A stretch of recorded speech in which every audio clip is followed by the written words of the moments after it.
Bismillahirrahmanirrahim. Assalamualaikum warahmatullahi wabarakatuh. Innal hamdalillahi nahmaduhu wa nasta'inuhu wa nastaghfiruh wa nu'minu bihi wa natawakkalu alayhi wa na'udzu billahi min shururi anfusina wa min sayyiati a'malina. Man yahdihillahu fala mudilla lahu wa man yudlil fala hadiya lahu. Ashhadu an la ilaha illallah wahdahu la syarika lah wa ashhadu anna Muhammadan abduhu wa rasuluh. Subhanaka la ilma lana illa ma 'allamtana innaka antal alimul hakim. Wala hawla wala quwwata illa billahil aliyyil azim. Rabbi shrah li sadri wa yassir li amri wahlul 'uqdatam min lisani yafqahu qawli, amma ba'd. Alhamdulillah thumma alhamdulillah. Tuan-tuan dan puan-puan yang dirahmati Allah Subhanahu wa taala, apa khabar semua? Mudah-mudahan diberkati Allah, mudah-mudahan sihat walafiat insya-Allah.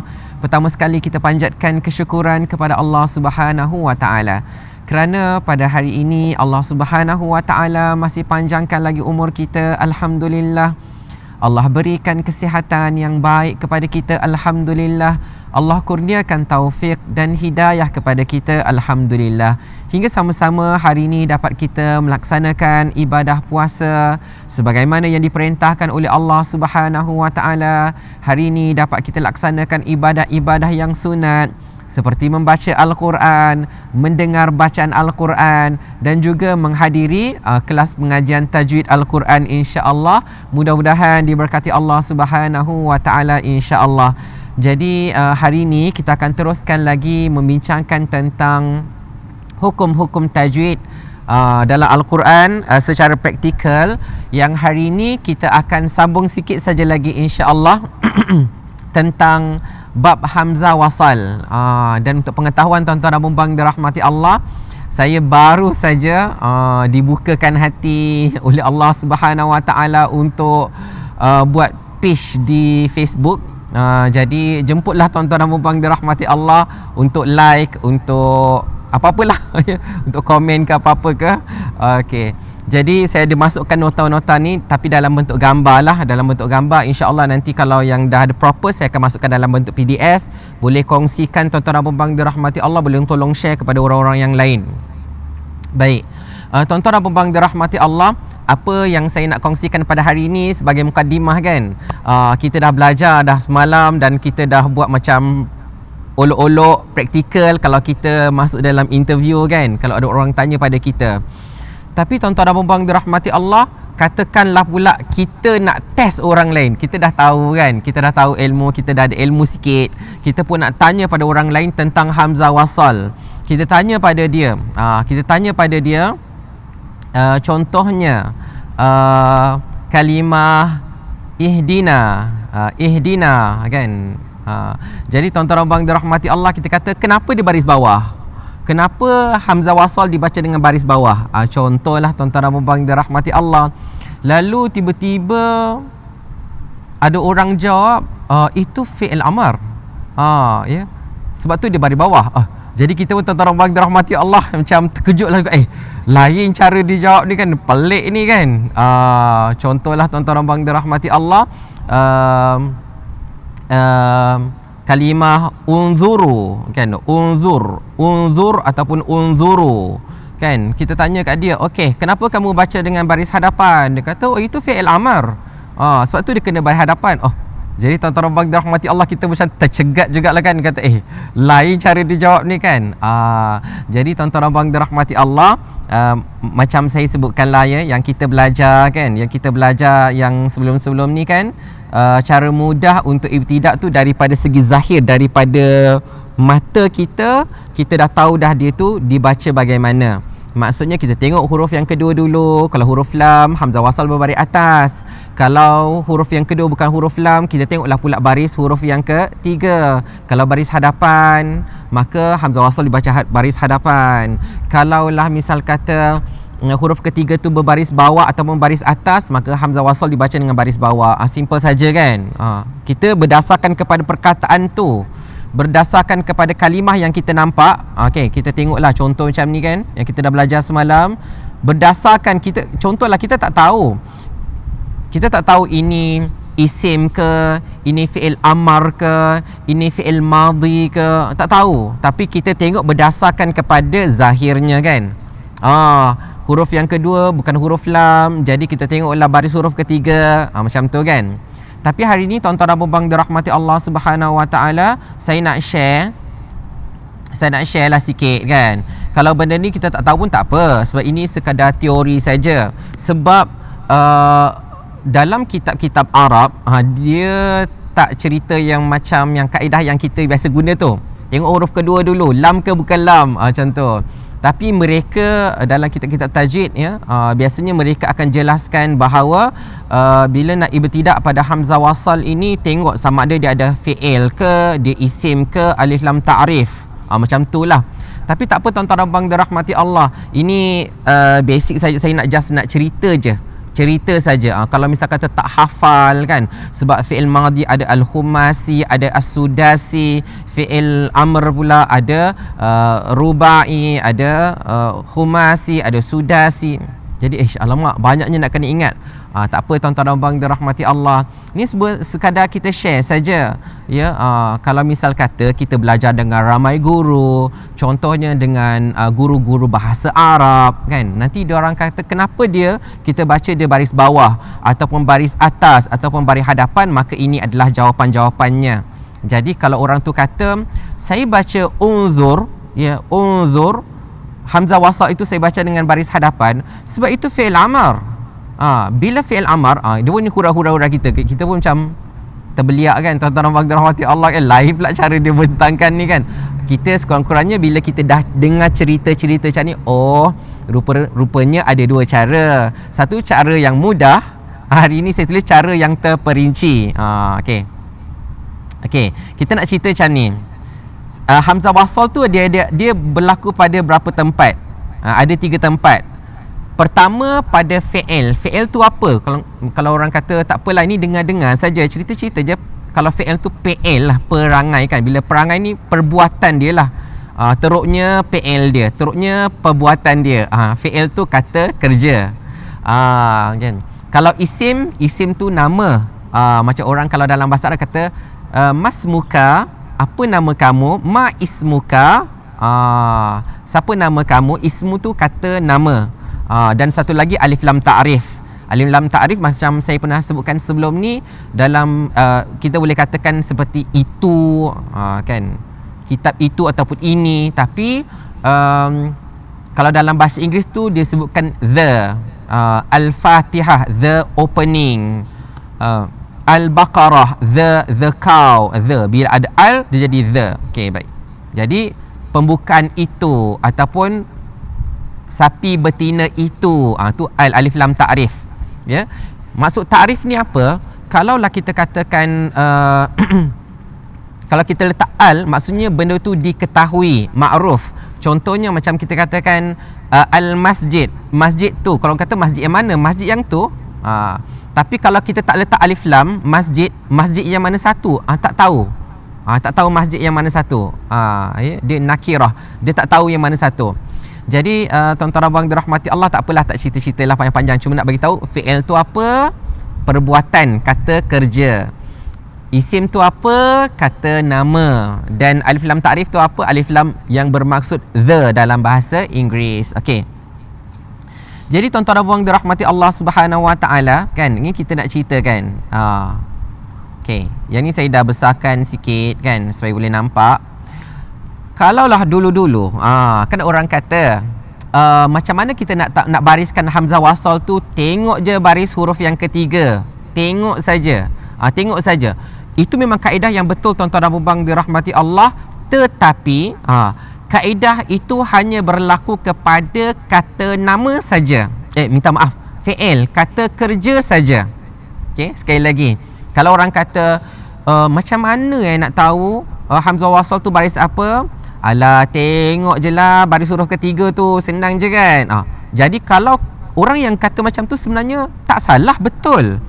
Tetapi tuan-tuan dan puan dirahmati Allah, kaedah itu terpakai pada kata kerja, pada fi'il saja. Okey, iaitu kalau nak ceritakanlah fi'il madhi al-khumasi, contoh i'tada. Kenapa khumasi daripada perkataan khamsah?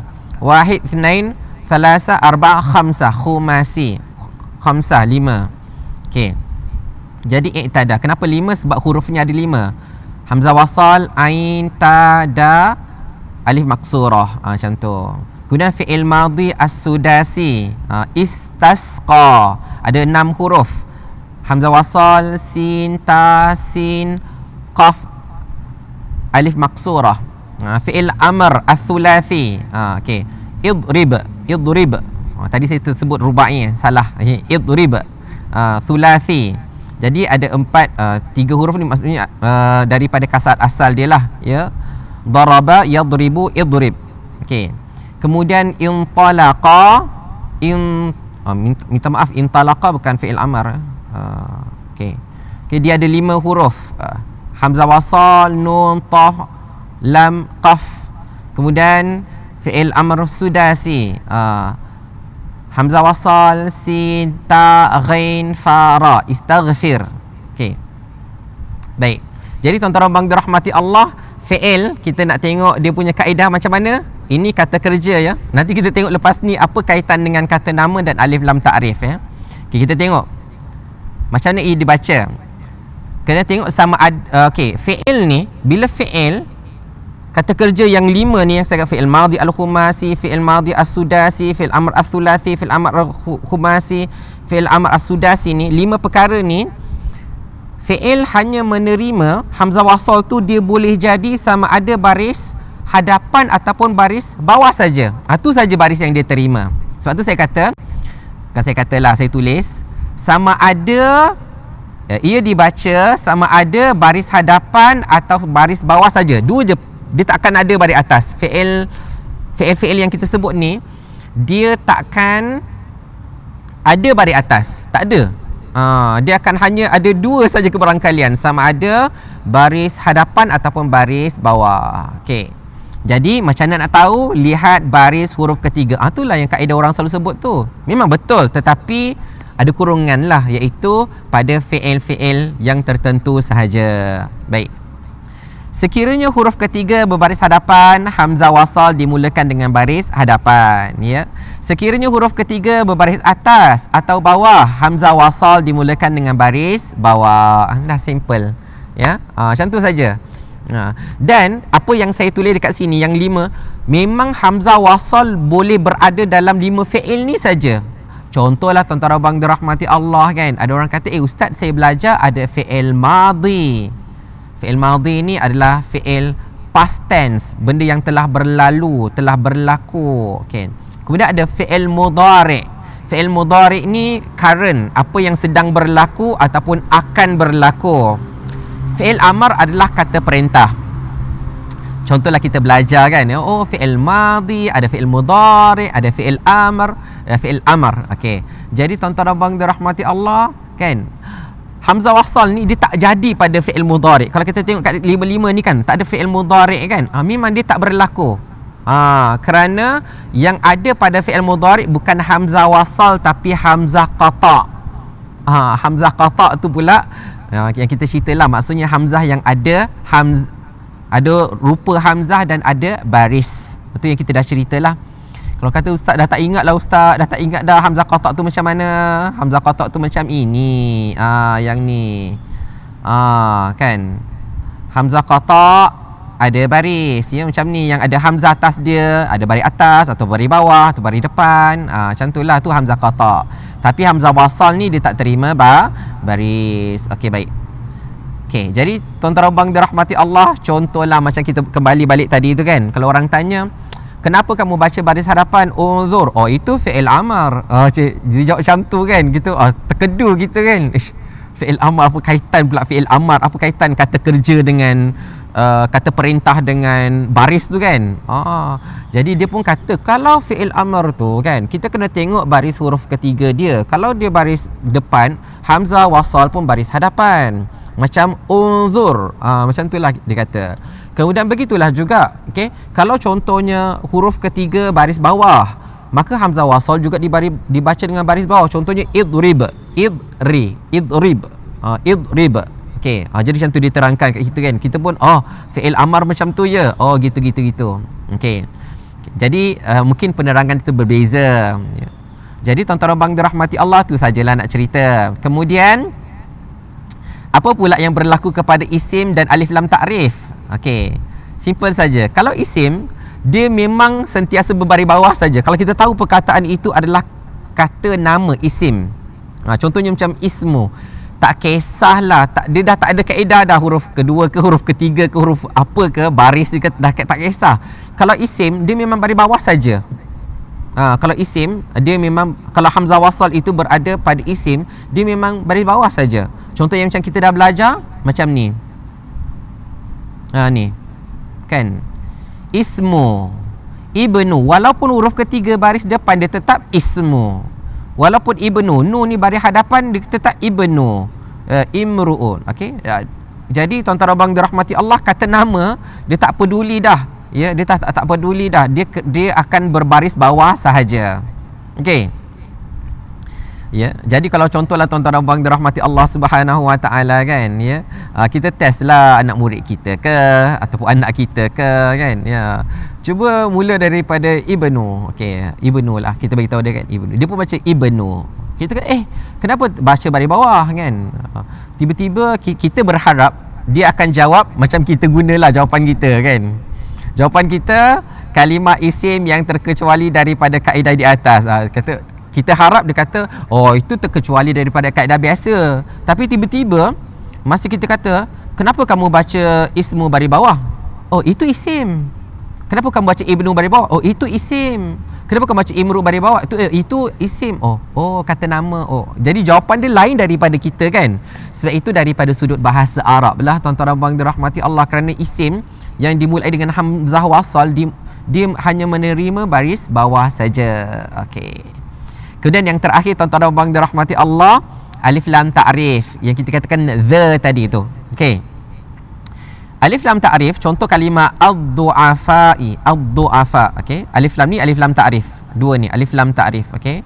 Okey. Jadi tuan-tuan abang dirahmati Allah, kalau kita tanya pada orang kan, kenapa kamu baca hamzah wasal tu baris atas? Ad-du'afa. Ad-du'afa. Okey. Kita kata kalau jawapan kita yang biasa, sebab huruf kedua huruf lam. Tapi kalau tiba-tiba ada orang lain jawab, terutamanya kalau contohnya syekh-syekh Arab ke, kata itu kan alif lam ta'rif. Alif lam ta'rif hanya menerima baris atas saja. Mana ada alif lam ta'rif baris depan? Mana ada alif lam ta'rif baris bawah? Jadi dia begitu. Contohlah kan, ada tak orang baca al-Fatihah, il-Fatihah ataupun ul-Fatihah? Tak ada kan? Kalau kita tengok surah-surah yang dimulai dengan al kan, Al-Fatihah, Al-Baqarah, An-Nisa, Al-Ma'idah, Al-A'raf, Al-Anfal, Al-An'am, kan semua al kan. Mana ada il? Orang tak sebut il.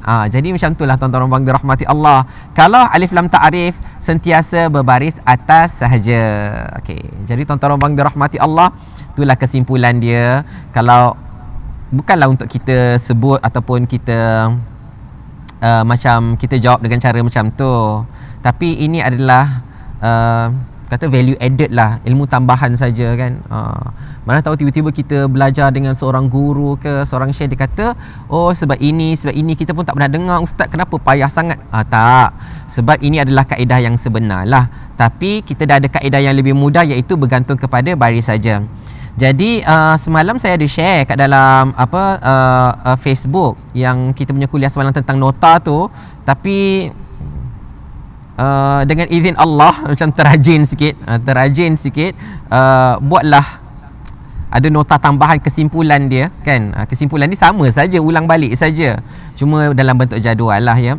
Kesimpulan topik memulakan baca ibtidak pada hamzah wasal. Okey, hamzah wasal ni dia akan berbaris atas. Bila dia baris atas? Apabila huruf kedua adalah huruf lam. Contoh Ar-Rahman, al kan, huruf kedua Ar-Rahman, jadi dia akan baris atas lah. Bilakah hamzah wasal akan berbaris hadapan? Baris hadapan, dia akan jadi baris hadapan bila? Apabila huruf kedua, syarat pertama huruf kedua bukan huruf lam, dan syarat kedua baris huruf ketiga adalah baris hadapan. Contohnya unzuru. Okey. Dan bilakah hamzah wasal akan berbaris bawah? Dia berbaris bawah apabila huruf kedua bukan huruf lam, dan baris huruf ketiga adalah baris bawah atau atas. Ya, contohnya ihdi. Oleh kerana huruf kedua bukan huruf lam, huruf yang ketiga berbaris bawah, hamzah wasal dibaca baris bawah, ihdina. Kemudian tuan-tuan abang dirahmati Allah, sekiranya huruf ketiga berbaris atas, hamzah wasal juga akan dibaca dengan baris bawah. Kerana apa? Huruf yang kedua bukanlah huruf lam. Jadi dah selesai. Itu sajalah nota dia. Nota ni saya dah masukkan dalam page Facebook yang baru saya buat hari ni, baru petang tadi sebelum asar. Saya buat dan saya dah masukkan gambar-gambar ni dekat situ. Jadi boleh cari Kuliah Quran Dr. Hafiz, ya? Kuliah Quran. Ya? Ya? Oh, dah tulis dah. Alhamdulillah. Terima kasih Abang Jeff. Dah tuliskan page saya tu, nama dia Kuliah Quran. Kuliah tu Kuliah Quran, Quran. Dr. Hafiz lah, DRHAFIZ, ya. Kuliah Quran Dr. Hafiz. Jadi insya-Allah nanti semua nota-nota yang lepas-lepas, ada adab membaca Al-Quran, bab iltiqa as-sakinah, semualah sumbat kat situ kan, supaya senang nanti orang nak cari, insya-Allah.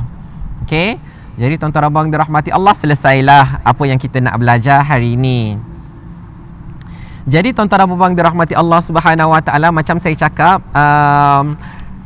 hari ini merupakan hari ke-7 kita puasa. Malam nanti adalah malam yang ke-8 dan mungkin orang dah mula nak buka juzuk yang ke-8, ya. Jadi dalam juzuk yang ke-8 ada satu surah namanya surah Al-A'raf. Surah Al-A'raf. Jadi surah Al-A'raf bukanlah surah yang pertama yang ada huruf muqatta'ah. Huruf muqatta'ah ni maksudnya surah yang dimulai dengan huruf-huruf. Contohnya macam yang kita dah lalui sebelum ni adalah surah Al-Baqarah dan surah Ali Imran. Okey, surah Al-Baqarah dan surah Ali Imran dua-duanya dimulai dengan A'udzubillahi minasyaitonirrajim. Bismillahirrahmanirrahim. Alif Lam Mim. Okey. Jadi tuan-tuan abang dirahmati Allah, kenapa kalau tanya kenapa tak start mula-mula macam tu kan? Sebab saya sangka baik, insya-Allah. Kalau yang Alif Lam Mim, insya-Allah semua orang tahulah, semua orang tahu. Tapi saya nak ceritakan ni mukadimah lah, kita cerita-cerita dulu mukadimah kan. Tapi bila kita buka surah Al-A'raf, ni juzuk yang ke-8 lah. Kalau siapa yang dah masuk juzuk yang ke-8 hari ni, maka dia pun akan buka surah Al-A'raf kan. Okey, kemudian tiba-tiba dia mulai dengan yang ni, Alif Lam Mim Sad. Jadi tiba-tiba ini bukan Alif Lam Mim ni. Ini Alif Lam Mim ada sad, ada tambahan sad pula tu. Jadi macam mana nak baca ni kan? Kan? Kalau kita belajar kan mudah saja, tuan-tuan abang dirahmati Allah. Kalau orang yang belajar mudah saja, tapi bukanlah bererti kata kita action. Saya belajar saya tahulah. Orang yang tak belajar mana dia nak tahu? Tak, tuan-tuan abang dirahmati Allah. Macam kita selalu doa kan, Allahumma la sahla illa ma ja'altahu sahla. Ya Allah, ya Tuhan kami, tak ada yang senang ya Allah, ya. Tak ada yang senang melainkan Engkau yang menjadikannya senang. Begitulah juga bila kita selalu baca doa yang tawaduk, subhanaka la ilma lana, ya, subhanaka la ilma lana, maha suci Engkau ya Allah, kami tak ada ilmu, kami tak tahu, ya, kami tak tahu apa pun, kami tak pandai ya Allah, illa ma 'allamtana, kecuali apa yang Kau ajarkan kepada kami baru kami tahu. Macam itulah. Jadi mungkin ada yang baru belajar hari ni, baru tahu secara sebutan tapi tak tahu cara membacanya. Jadi kita belajarlah. Dalam juzuk yang ke-8 ada surah Al-A'raf, dimulai dengan bacaan Bismillahirrahmanirrahim. Alif Lam Mim Sad.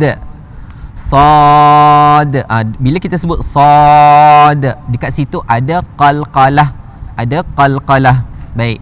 Jadi tuan-tuan abang dirahmati Allah Subhanahu Wa Taala, inilah namanya huruf-huruf muqatta'ah. Ya, huruf-huruf muqatta'ah. Jadi dalam saya punya slide saya yang saya dah share kan, nota mad lazim harfi ni. Okey. Mad lazim harfi, saya ceritakan sikit mukadimah kan. Mad lazim harfi hanya terdapat pada surah, pada tertinggal, nanti saya adjust balik.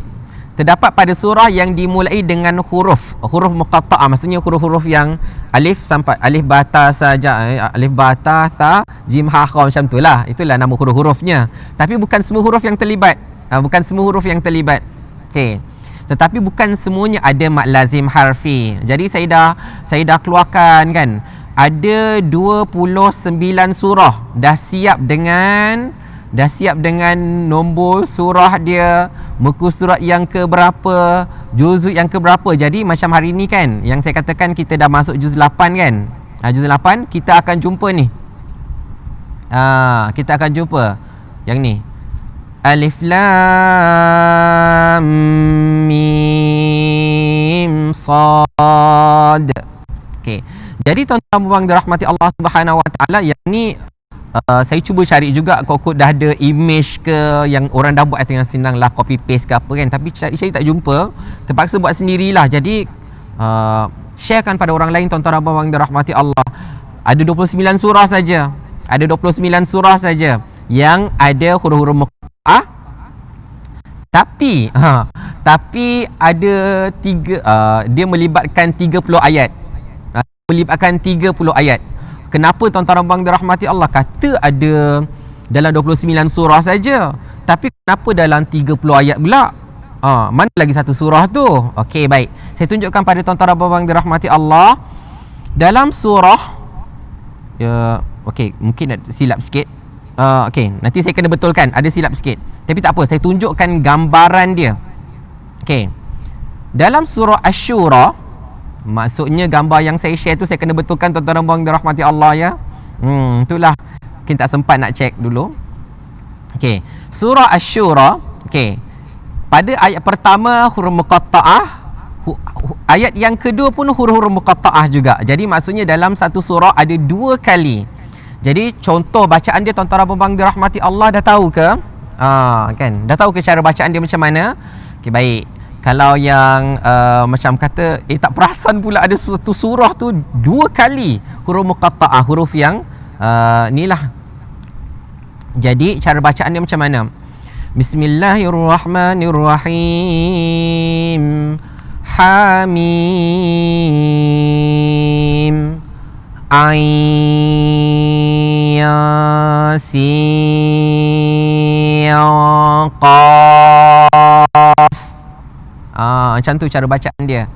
Jadi kita tak nak pula kan orang baca kan bila tak tahu alamak macam mana ni, dalam ustaz test kita ni kan, tiba-tiba baca hama asaqa. Kenapa baca asaqa? Tu kan baris atas. Kita katakan tu baris atas. Oh, bukan baris atas tuan-tuan abang dirahmati Allah. Okay, saya nak besarkan sikit ya, kalau yang mungkin tak perasan ke tak nampak ke. Ni dalam surah Asy-Syura, nanti saya kena betulkan tuan-tuan abang dirahmati Allah. Dalam image saya terbuat salah. Dalam image saya buat ni surah Fussilat ni, patutnya dia terbalik dekat bawah sini. Buat pun dah pukul berapa pukul 12 malam kot ya, jadi tak sempat nak check betul-betul. Okey, jadi inilah dia tuan-tuan abang dirahmati Allah. Kalau saya besarkanlah kan ya. Dalam surah Asy-Syura, Hamim Ain Yasin Qaf.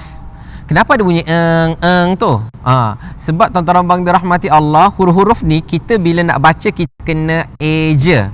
Kita masa kena sebutlah huruf tu huruf ain. Ain ya nun. Nun tu mati kan? Bila nun tu mati berjumpa dengan sin, nun mati jumpa dengan sin, hukumnya ikhfa hakiki. Ikhfa hakiki. Jadi sebab tu bila kita baca ain, bukan ain, sin, qaf. Salah. Dia ain siq, ada sin yang tu itulah juga sin. Kalau kita eja sin ya nun, saya tak siap lagi, nanti yang tu kita akan ceritakan esok insya-Allah, dengan gambar-gambar huruf, dengan nama-nama mad, dengan berapa harakat sekali saya akan bagi tahu insya-Allah.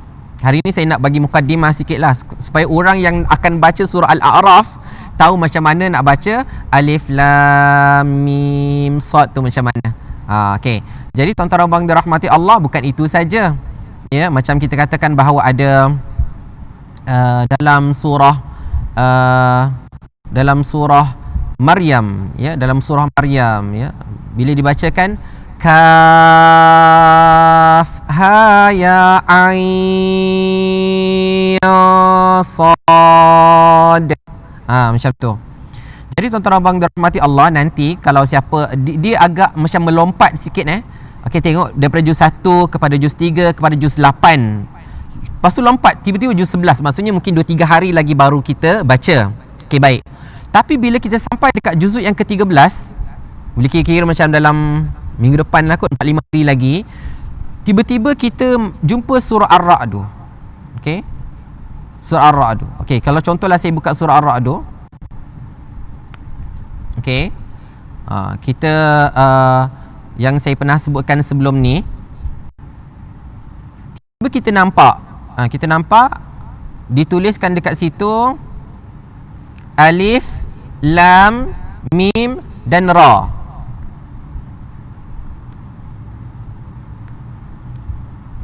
Okey, jadi tuan-tuan abang dirahmati Allah, surah Ar-Ra'd juzuk yang ke-13. Okey, jadi yang ni macam mana kita nak baca? Okey, jadi jangan baca alif lam ma ra, tak tahu kan. Jadi tuan-tuan abang dirahmati Allah, sebab tu saya cubalah buat jadual walaupun tadi ada salah sikit. Saya minta maaf, ya, nanti saya betulkan, ya. Kita akan baca dengan alif lam mim ra. Okey, baik. Jadi tuan-tuan abang dirahmati Allah Subhanahu Wa Taala, oleh kerana fokus kita adalah surah Al-A'raf, surah Al-A'raf yang ni, jadi kita cerita yang ni dululah, ya. Tuan-tuan abang dirahmati Allah, nak bagi tahu apa yang kita hari ni, semalam dan kemarin dan sebelum tu, ada package dia dalam muka surat ni. Dalam muka surat ni tuan-tuan abang dirahmati Allah, dalam muka surat yang ke-151 ni ada package. Sebab tu yang kita katakan kelas kita namanya kelas Al-Quran, kelas tajwid Al-Quran praktikal. Dan nak habis masa ni tuan-tuan abang dirahmati Allah, kejap je. Aduh. Jadi tuan-tuan abang dirahmati Allah, kita praktis satu-satu dulu. Okey. Apa yang saya nak tunjukkan dalam slide saya ada lagi ke? Okey. Nak bagi tahu tuan-tuan abang dirahmati Allah, mad lazim harfi hanya berlaku pada huruf yang terdiri daripada 3 huruf. Pelik kan tuan-tuan abang dirahmati Allah? Huruf dia terdiri daripada 3 huruf. Kata, macam mana pula? Satu huruf tapi dia terdiri daripada 3 huruf. Maksudnya tuan-tuan abang dirahmati Allah, dia tu bila dieja, dia tu adalah 3 huruf. Contoh macam ni. Kalau kita sebut sin, ejaan sin tu adalah sin ya nun. Bila kita sebut sad tu kalau dipisah-pisahkan, dirungkaikan, dia terdiri daripada 3 huruf. Sad, alif, dal. Kalau kita sebut ain, dia terdiri daripada 3 huruf. Ain, ya, nun. Itu maksud dia. Huruf tengah, dan huruf tengah adalah huruf mad, iaitu alif atau waw ataupun ya. Sebab tu saya dah buat warna dia biru kan. Tengok ni, ya, alif, alif, ya, waw. Dia melibat huruf tengah dia mestilah huruf mad, alif, waw, ya. Contohlah tuan-tuan abang dirahmati Allah, sebab ada juga huruf yang terdiri daripada 3 huruf tapi tengah-tengah dia bukan huruf mad, iaitu huruf alif kan. Macam alif lam, alif kalau kita eja alif, alif lam fa, alif. 3 huruf juga, tapi alif lam, tengah-tengah dia lam, bukan huruf mad. Jadi kita tak baca alif lam, tak, kita tak baca alif panjang, kita baca alif lam, kan, alif. Sebab apa? Huruf yang kedua bukan huruf mad. Okey, baik. Jadi sebenarnya hanya 8 huruf saja yang terlibat dalam mad ini, mad lazim harfi, ya. Tuan-tuan abang dirahmati Allah, belum nak cerita lagi mad lazim harfi muthaqqal, mad lazim harfi mukhaffaf. Kita nak kenal dulu daripada 28 huruf, ada 8 huruf saja yang terlibat dengan mad lazim ni yang kena baca kalaulah dia wujud Kalau dia lah ada dalam Quran, dia melibatkan 8 huruf saja. Okey. Jadi cara bacaan dia sin 6 harakat, sad 6 harakat, ain 6 harakat, qaf 6 harakat, kaf 6 harakat, lam 6 harakat, mim 6 harakat, nun 6 harakat. Semua 6 harakat, 6 harakat, 6 harakat. Tapi macam mana nanti ain, contoh lam 6 harakat, jumpa mim pula, tambah lagi 2 harakat kerana berlaku idgham. Yang tu kita cerita esok insya-Allah. Okey, jadi ada 8 huruf saja. Okey, boleh tulislah huruf-huruf ni yang terlibat cuma sin, sad, ain, qaf, kaf, lam, mim, nun. Walaupun ada kata ustaz, ada huruf-huruf lain macam taha, taha. Ta dengan ha hanya dibaca dengan kadar 2 harakat. Nama mad dia apa? Nama mad dia adalah mad asli harfi ataupun mad tabi'i harfi. 2 harakat saja. Contoh kita baca Yasin, ya tu 2 harakat saja. Kerana apa? Hukumnya mad asli harfi. Dia tak termasuk dalam kategori mad lazim yang kita baca dengan 6 harakat, ya. Ke-8 huruf ini adalah mad lazim harfi dan dibaca panjang dengan kadar 6 harakat. Cara menyebut huruf tersebut adalah seperti berikut. Sebut kan macam saya dah sebut tadilah. Baik, nak skip sikit. Pertama, tuan-tuan abang dirahmati Allah, kita nak apply, kita nak praktikkan ilmu yang kita dah belajar sekian hari, 3-4 hari ni. Yang pertama, alif lam mim sad. Alif lam dibaca 6 harakat, antara lam nak masuk mim dibaca 2 harakat, dengung 2 harakat. Lam yang tu 2 harakat. Okey, mim 6 harakat, sad 6 harakat dengan qalqalah. Baik, dah praktik kan? Okey, ayat yang ketiga ni, tengok ni, saya besarkan. Macam mana kita nak ibtidak pada dia? Kita baca attabi'u ataupun ittabi'u ataupun uttabi'u. Okey. Jadi tuan-tuan abang dirahmati Allah, perhatikan dekat sini kita kena tahu juga bahawa ta ini bersabdu. Jadi maksudnya ada 2 ta. Ibarat kata hamzah wasal, ta dan ta. Okey. Jadi ta ni baris atas. Tapi kita baca baris bawah. Ittabi'u, ittabi'u, ittabi'u. Okey, dibaca dengan baris bawah. Kerana apa? Kalau ikutkan kaedah biasa, kerana huruf kedua bukan huruf lam dan huruf ketiga berbaris atas. Tapi ada orang dia simple je. Kata tak apa, tengok huruf ketiga ni, ta ba. Okey, ba ni baris bawah, jadi dia pun baris bawah. Tapi sebenarnya kita tengok pada ta tu sebab ta ada 2. Okey, jadi huruf yang ketiga adalah huruf ta juga. Maksudnya kalau nak eja hamzah wasal, jumpa ta yang mati, jumpa ta yang hidup, macam itulah, ya. Kemudian tuan-tuan abang dirahmati Allah, satu lagi yang macam yang rare lah, yang kita kata macam yang kita dah belajar kan.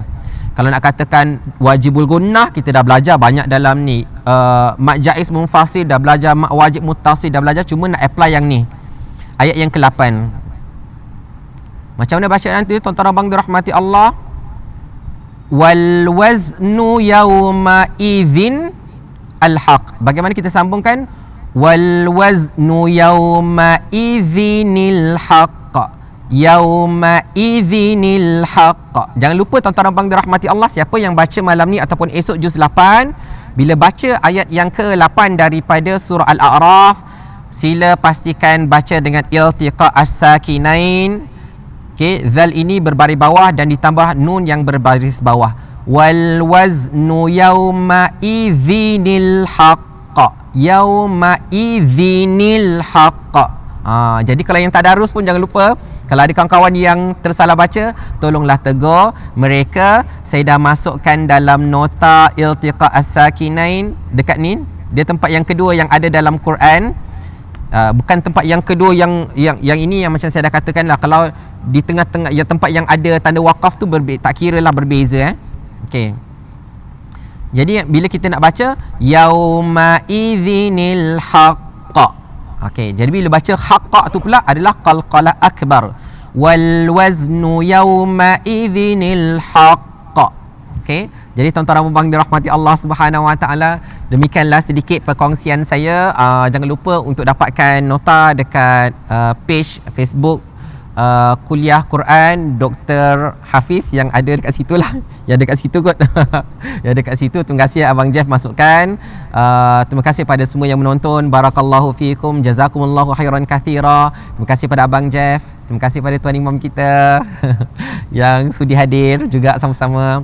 Jadi tuan-tuan dan puan dirahmati Allah Subhanahu Wa Taala, insya-Allah esok kita akan sambung lagi bab mad lazim harfi. Kita bincangkan mad lazim harfi muthaqqal dan mad lazim harfi mukhaffaf beserta surah-surahnya sekali, insya-Allah. Kita sudahi dengan tasbih kafarah dan suratul asr. Bismillahirrahmanirrahim. Wal 'asr innal insana lafi khusr illa alladhina amanu wa 'amilus salihat wa tawasaw bil haqqi wa tawasaw bis sabr. Subhanakallahumma wa bihamdika asyhadu an la ilaha illa anta astaghfiruka wa atubu ilaik. Wa barakallahu fikum. Wassalamu alaikum warahmatullahi wabarakatuh.